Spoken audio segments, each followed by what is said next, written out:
Good afternoon. I am Pastor Jeff Algrim, and I'm going to guide us through a celebration of Christine's life today, and I'm looking forward to our time together. It's not an easy time, but it's a necessary time. When I was a kid, I lived in Amherst Township on Balsam Drive, which is a few miles east of here. And one house over and across the street was the Bates family home. And so I could look out my front door and see what in the world was going on over there. You never knew. But I was just thinking, I think the last time I saw Chris was when I left Amherst to go to college in Indiana. She would have been 14 years old. And so I was young, but she was younger. She was in junior high back then. And that's the last time I saw her. But I know where she is. I know why she's where she is. And I'm encouraged in the fact that she is in a better place. She's escaped the bonds of this earth. She's escaped the things that were causing her body to deteriorate and eventually her life to end. But she's gone on to something much better. But she's left all of you behind. And that's why we're here, because we want to celebrate what she meant to you, the impact that she had on you through the life that she lived, through the person she was. Because she was a sister, she was an aunt, she was a mother, she was a grandmother, she was all kinds of things. I'm sure there were roles she played in your life: counselor, comforter, guide, listener, advice giver, supporter, confronter. Did she ever confront any of you? Okay, that tells me a little bit about her. See, I need you to tell me about her, because I didn't know her as an adult. I didn't know her in her maturity and in the roles that we grow into. And so that's part of what you're going to do. You're going to teach me about Chris today as you share from your hearts what she meant to you. And I want to thank Cindy for giving me the opportunity to officiate this, to share this time with this family. It's an honor and a privilege and something that I'm glad to do. So many times when I've been called to come to a gathering like this, I've quoted this familiar phrase: grief is the price we pay for having loved someone.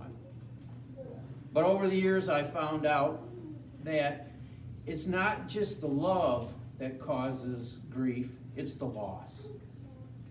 When we love someone, our heart's attached to them, and when they leave us, it hurts.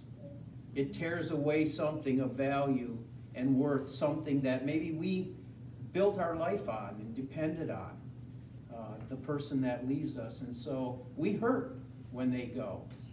But what I've also learned is that it helps us to work through the hurt if we celebrate who they were and what they meant to us and the impact they had on us. So that's what we're going to do. And before we celebrate Chris's life, I want to just pray and ask God to help us do that and do that well, okay? So would you bow your heads with me at this time? So, our Father in heaven, you know everyone who's in this room, and you know why we're here. And it's our desire to honor and remember Chris, who's loved so many people in this room, who's touched so many people in this room. And so, God, we would ask you to use this time of remembering and sharing and even grieving to help everyone appreciate even more the impact of her life, the value of her love and influence, and help us appreciate, too, the importance of every day that's left to each one of us. Help us to realize how precious life is and how important every day is. So help us as we share. Help us to remember we're not alone in our grief. We share it with you and with each other. And we'll thank you for that in Christ's name. Amen. So, here's how we're going to do this. We're going to start with the grandchildren in the room. And I want to start with them because, you know, you older people, you know, you're probably going to be able to stand up and say something, and I want them to have the floor first. Because here's the deal. I'm a grandpa, and I know what grandparents are like. They love to spoil their grandchildren. That is our command from God. Spoil your grandchildren, you know? I want to teach them. I want to be an influence, but I just so enjoy pouring love on my grandchildren, giving them all the stuff their parents won't. Your mom said you couldn't have this, but, you know. And so I want the grandchildren to be the first to start us off. Tell me why your grandma was special to you, or share with us a memory that you say, this is the one thing I'm never going to forget about her. Who's going to be the first of the grandchildren to share a memory or why Chris was special to you? If you can, if you're bold and brave, or even if you have wobbly knees, if you can come stand up here, then the people who are going to watch this later can see you. If you don't want to do that, you can do it from your seat. But who's going to share? You can do it. Any of the grandchildren? They got something to read. If you have something you want to read, we can. This is the time to do it. Malachi's going to do it. You can take your thing off when you're up here so they can hear you. There you go.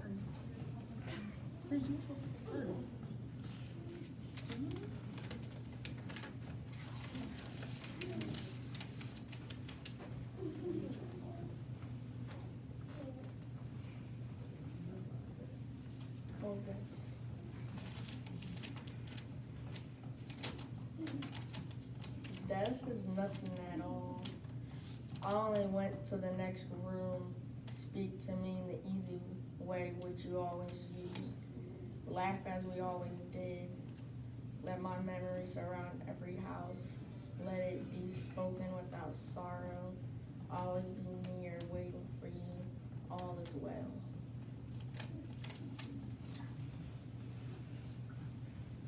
Amazing, determined, heart of gold, caring, passionate. These are all some of the things that describe my grandma.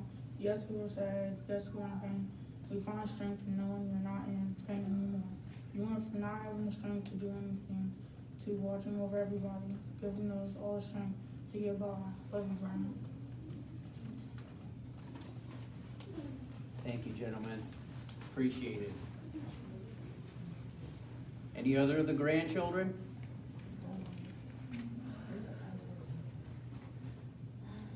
There you go, my dear. Take your mask down so they can hear you. There you go. God saw you getting tired and a cure was not to be. So he put his arm around you and said, come to me. With tears in our eyes we wanted and saw you pass away. Yes, we loved you dearly, but could not make you stay. A golden heart stopped beating, hard working hands at rest. God broke our hearts to prove he only takes the best.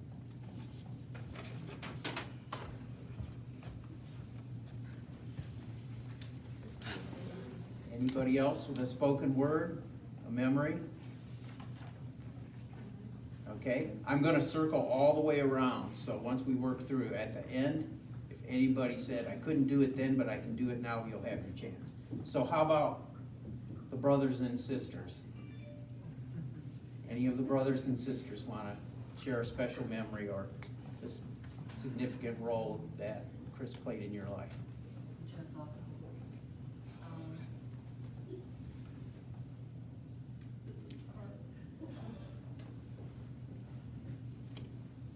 In one of my devotions this week, Psalm 34:18, the first part of it reads that he is with the brokenhearted. And I think that everybody in this room, at one point or another, has been brokenhearted. we're brokenhearted now. And I just pray that things will be different in our family. But Chris, this is really hard because when I look at things, I look at that should have been first, not her, and not her. And the Lord saw fit to bring her home. But she's gonna be missed terribly.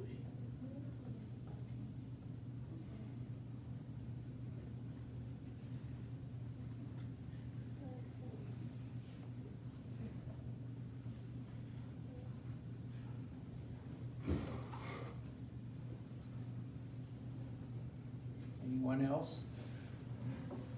How about daughters? You daughters, anybody want to share a memory? Share some special impact or influence she had on you?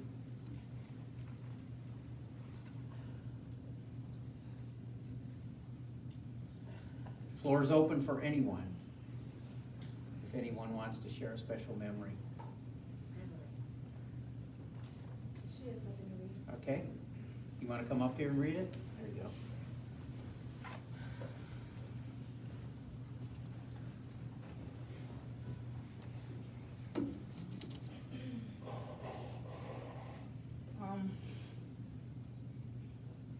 My aunt was not just a human. She was a beautiful soul. A beautiful soul who was taken from us too soon. I love my aunt more than anything in the world. I remember before she lived with us, she had an apartment of her own. I would go over there almost every day, and we would sit and talk for hours. And whenever a song came on as a commercial, she would sing along to it. Her voice was beyond angelic. And I'm going to miss that beautiful voice. I'm going to miss the kindness she had in her eyes of hers. My aunt was not just my aunt. She was my best friend. I loved her more than I loved life itself. She was beyond amazing. She was beyond extraordinary. I love you, Aunt Chris. Until we meet again, I hope you're up there with Grandma and Papa and your beau, among the angels singing with your angelic voice. And as for the rest of us, I hope you hold each other close, and I love you all.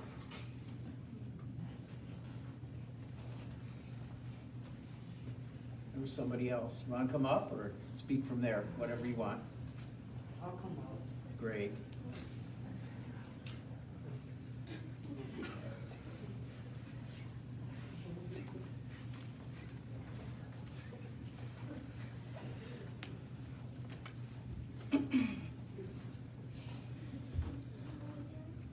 I'm Queen. I'm Mariah's friend. Me and Mariah been friends for years. And not only was Mariah my friend, but Chris is actually my bus driver too. Standing up here, for these past couple of years, it's been like a whole bunch of deaths in my family. 2 of my brothers got killed. And then my auntie just died at the beginning of the year. And now Chris. They go harder every day. So, I mean, I guess they're in a better place, right? But it's hurting the people that's here. Not a day goes by that I don't think about the people that I love and care about that fast. It don't get easier. It stays hard. You just gotta break through it. It's like, that, like it can happen like literally within a snap of a finger, and that's what make it even harder. That's why every day you gotta live your life like it's your last, because it can be. I love you, Chris. I love you, Mariah. I'm gonna always be here for you. I'm sorry for all of y'all lost, and I'll pray for y'all. Thank you.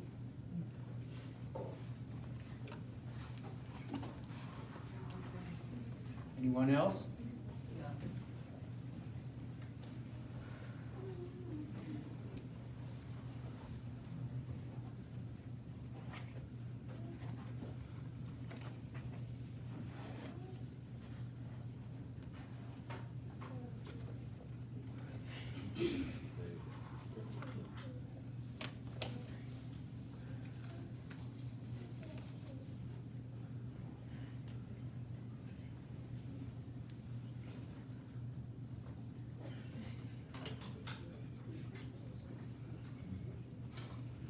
supposed to say? Any special memory you have? What do you want to say to Aunt Chris? I love you. Very good. You always be right there for me. In any special way. That my heart can feel heartbroken.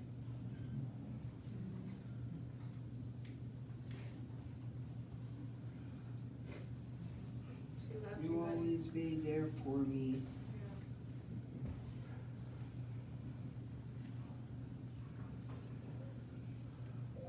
Every time when I go to bed at night, I don't sleep.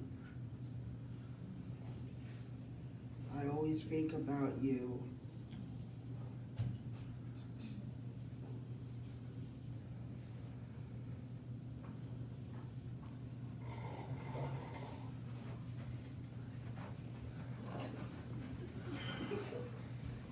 Anyone else? Thank you all for that. Thank you. I appreciate the sentiments, the memories, and it helps everybody. You know, not everybody can stand up and speak, but for those who did, you say the words that everybody's thinking and the thoughts that they have. Well, I want to finish up by sharing a word of encouragement from the scriptures with you. And it comes from probably the most popular passage in the Bible. It is Psalm 23. It's often read at funerals, and there's a good reason for that, because it speaks to us of God's nearness to us, His provision for us, and His protection. So listen as I read Psalm 23. The Lord is my shepherd, I shall not want. He makes me lie down in green pastures. He leads me beside quiet waters. He restores my soul. He guides me in paths of righteousness for His name's sake. Even though I walk through the valley of the shadow of death, I will fear no evil. For you are with me, your rod and your staff, they comfort me.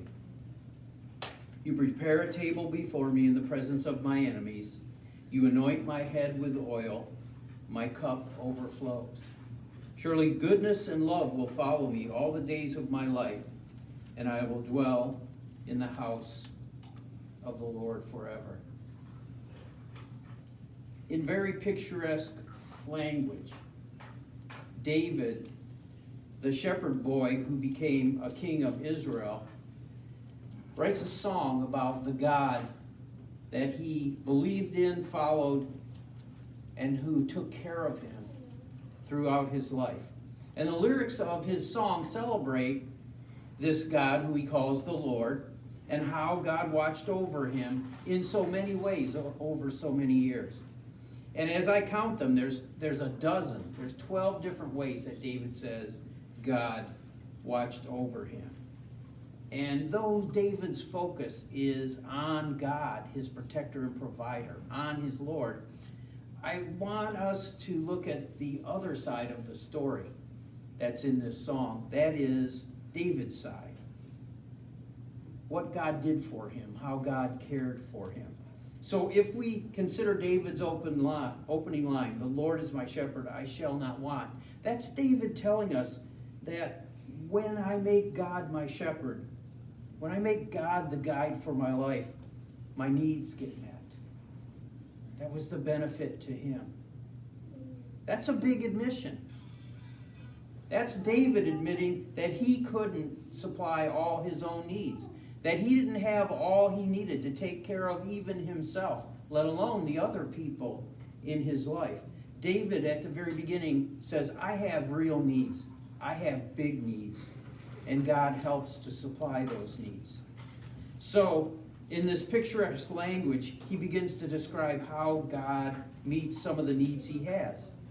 God makes me lie down in green pastures. God leads me to still waters. And that's how God restores my soul. Now, I doubt that any of you have said lately this phrase, I need my soul restored. We don't talk like that, okay? But we do say stuff like this. I'm so tired. I'm worn out. I'm running on empty. I'm spent. I can't go any further. So for David, what he's saying is, when life sucked the life out of him, it was God who came and restored him and recharged him. It was God who took him to places where he could slow down, where he could get away, where he could get perspective, and he could have the life put back into him when it was all drained out. There were points in his life when it just wasn't easy for him to move on. In fact, there were points in David's life where it was impossible for him to get out of the hole he found himself in, for him to get out of the darkness and the pit he found himself in. If you don't believe me, read through the Psalms, and you'll find times where he describes darkness and defeat in terms like, I was up to muck to my neck. He was so stuck, and only God could come and pull him out of the funk, the darkness, the despair that he was in. And he says, that's my shepherd. I have needs that only he can fulfill, and this is what he does for me. David says next that when he found himself surrounded by scary, intimidating, frightening stuff, he calls it walking through the valley of the shadow of death. That's quite the phrase.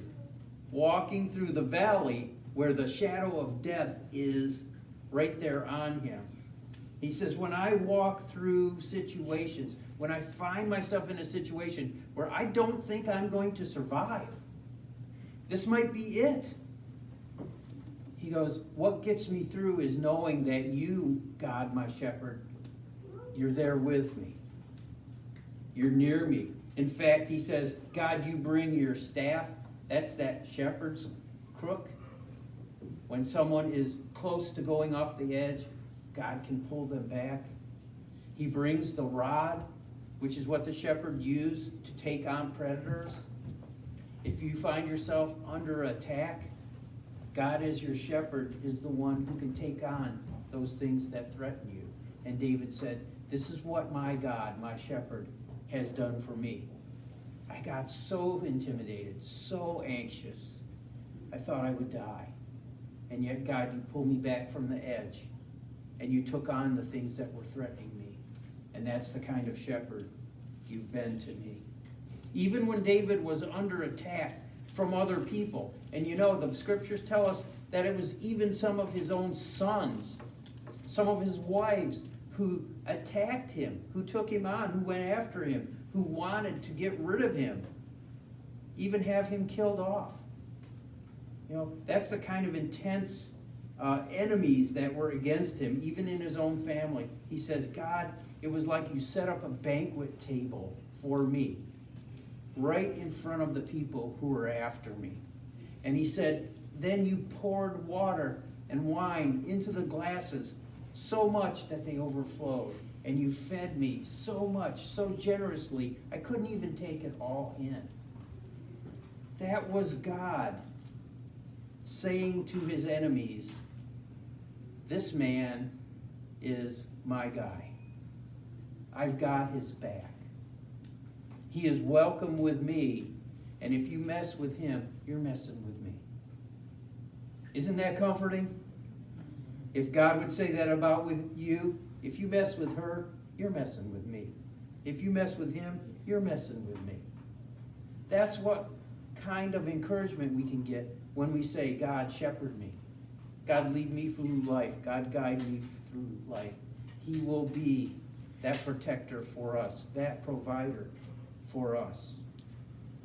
I love it, that picture of God feeding David while his enemies are sitting there watching. I picture God just turning toward the enemies and saying, I've got his back. You, David's enemies, back off. Be gone.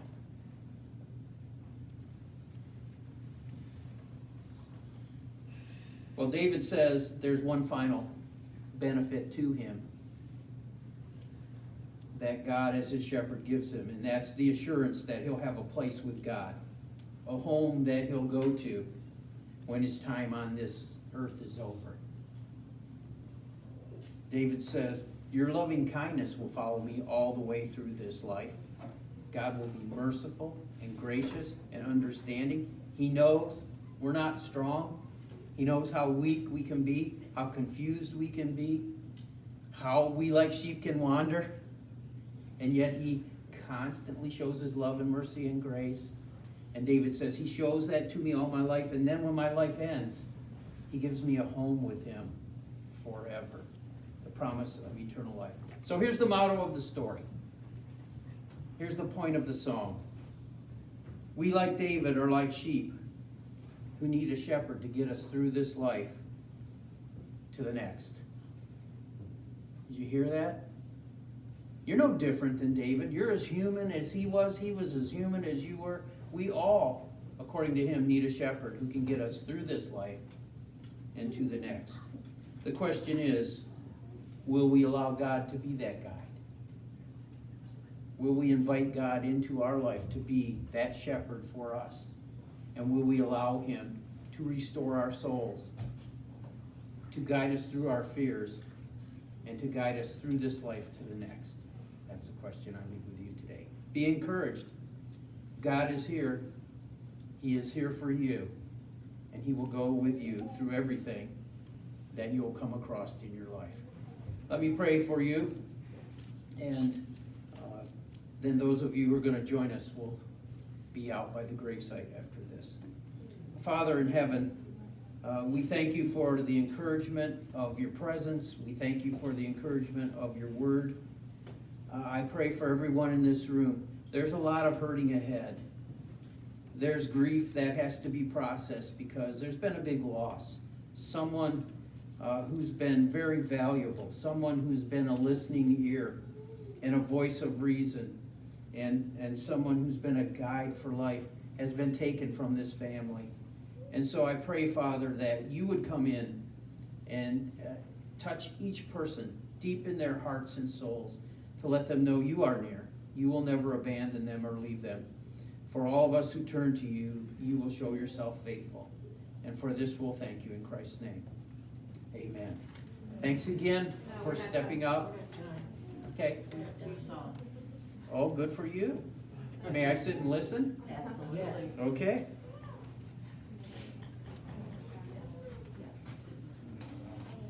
Get in the high chair.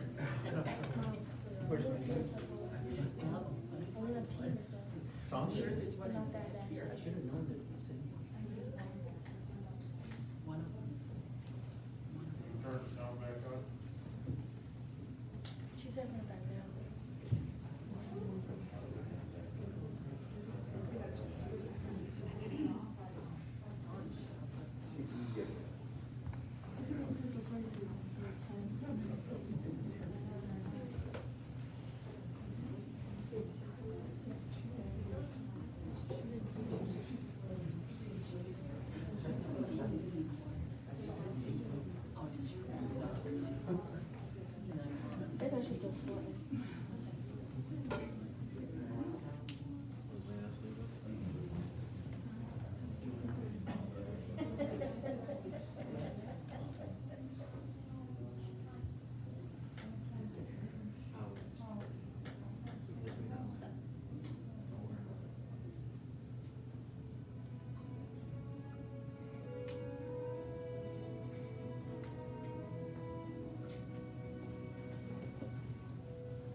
or that I'd have to say goodbye so fast. I'm so numb, I can't feel anymore. Praying you just walk back through that door and tell me that I was only dreaming. You're not really gone as long as I believe. There must be another angel around the throne tonight. Your love lives on inside of me, and I will hold on tight. It's not my place to question, only God knows why. I'm just jealous of the angels around the throne tonight.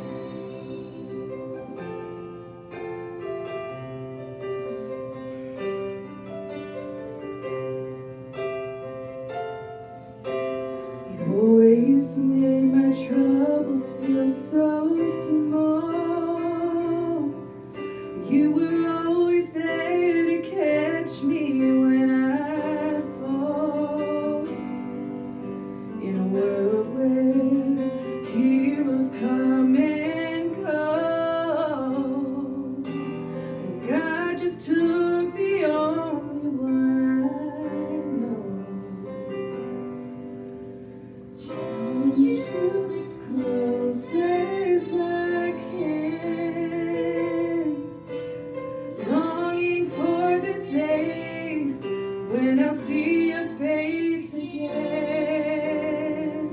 But until then, God must need another angel around the throne tonight. Your love lives on inside of me, and I will hold on tight. It's not my place to question, 'cause only God knows why. I'm just jealous of the angels around the throne tonight.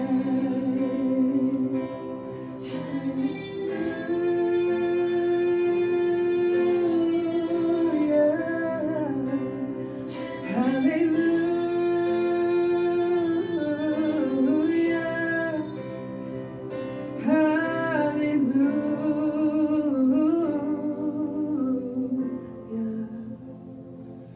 I'm just jealous of the angels around the throne tonight.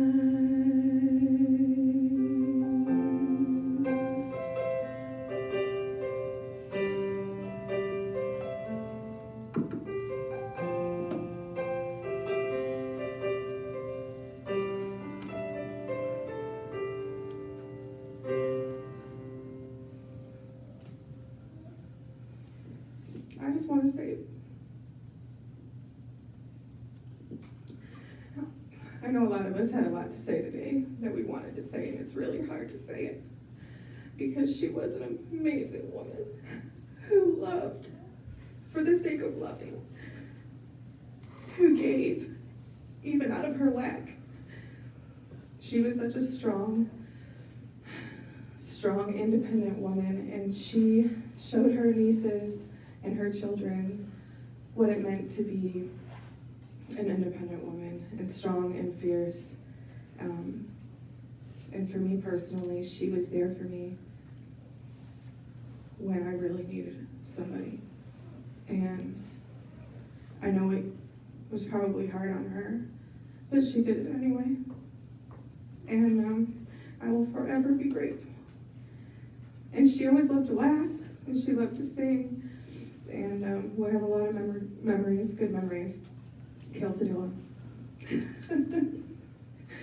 So if anybody doesn't know this story tonight, I'll just tell you. So Ryan and Cassie and I were sitting at Aunt Chris's when she lived over in West Ridge Green, and she was looking at the ads in the paper. And she was like, hey, look, guys. She's like, quesadillas are on sale. And we're like, we lost it. So ever since then, quesadillas have been quesadillas to us. So if you're wondering. But yeah, so I just want to say, I love you, Cass, Mariah, Mandy. And I don't want you guys to ever feel like you're going to be alone. Because you got us. All right?